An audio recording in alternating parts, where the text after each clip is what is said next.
Imagine a perfectly smooth pendulum swinging in complete silence.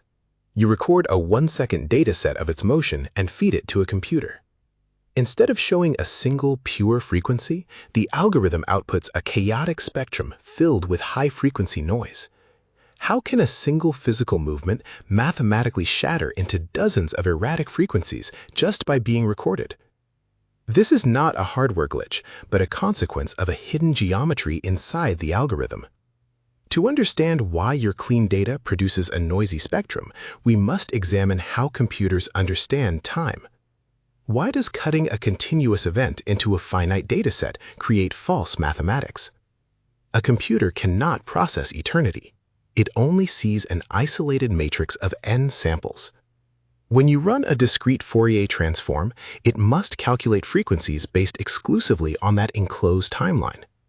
But physical waves do not start and stop just because you pressed record. The algorithm needs a way to handle the void outside your data boundaries, forcing it to make a massive mathematical assumption. Does a digital dataset actually have an end? To the algorithm, the answer is no. The DFT mathematically assumes that your exact block of n samples repeats infinitely into the past and into the future.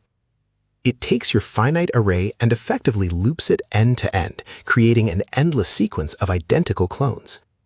Your data is no longer a straight line on a graph. It has been mapped onto the surface of a cylinder. But what happens when the end of your loop doesn't perfectly match the beginning? Can a line connect smoothly if the endpoints are at entirely different heights? If the first sample of your dataset is at a low point and the final sample is at a peak, looping them creates an instant vertical jump. In the physical world, the pendulum swung smoothly back down, but in the algorithm's infinite loop, the pendulum teleports instantly from the peak back to the bottom. How does the Fourier transform mathematically interpret this impossible physical jump? How do you mathematically build a sheer vertical cliff? Fourier analysis constructs shapes by adding sine waves together. To recreate a sudden, jagged discontinuity, the equation requires the addition of hundreds of high-frequency waves. The algorithm does not know that this cliff is a byproduct of your recording window. It assumes the teleportation is a real part of your signal. Consequently, it generates an explosion of false high-frequency energy to build that artificial step. Where does this phantom high-frequency energy go? It bleeds across the entire spectrum, contaminating the valid data. Your perfectly smooth low-frequency pendulum now appears to contain erratic high-speed vibrations. This distortion is entirely artificial, born from the forced union of mismatched boundaries. But was this boundary problem always a known flaw, or did the original architects of this mathematics struggle with the exact same phenomenon? In 1807, when Joseph Fourier presented his initial memoir on heat to the Paris Academy, he faced intense backlash from his peers.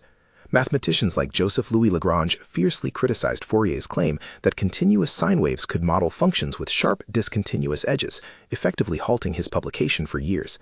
Decades later, it was mathematically proven that Fourier's series always overshoot and oscillate violently at these sudden jumps, a flaw now known as the Gibbs phenomenon.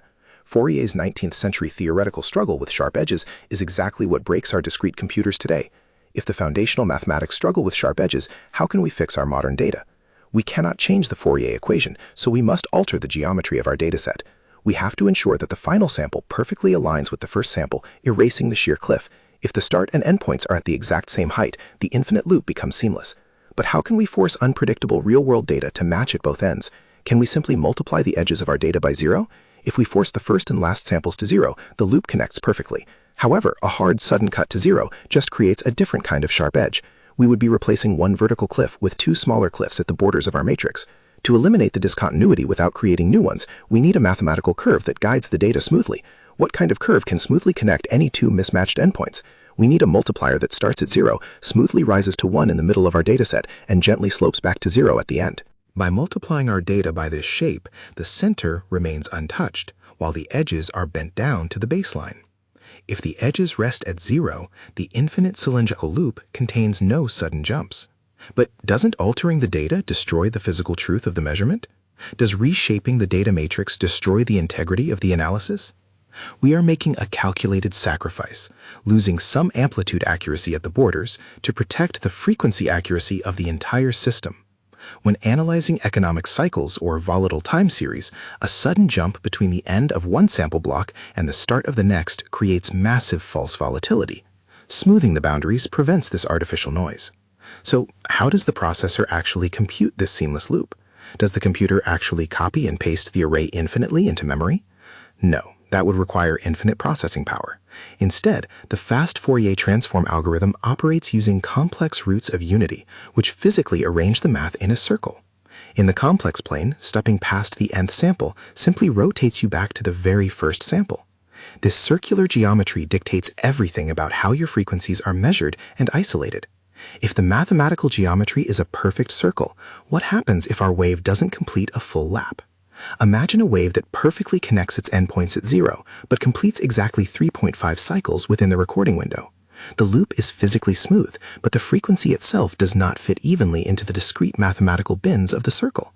The energy of that wave has nowhere to settle properly. This geometric mismatch is the root of an entirely different structural problem.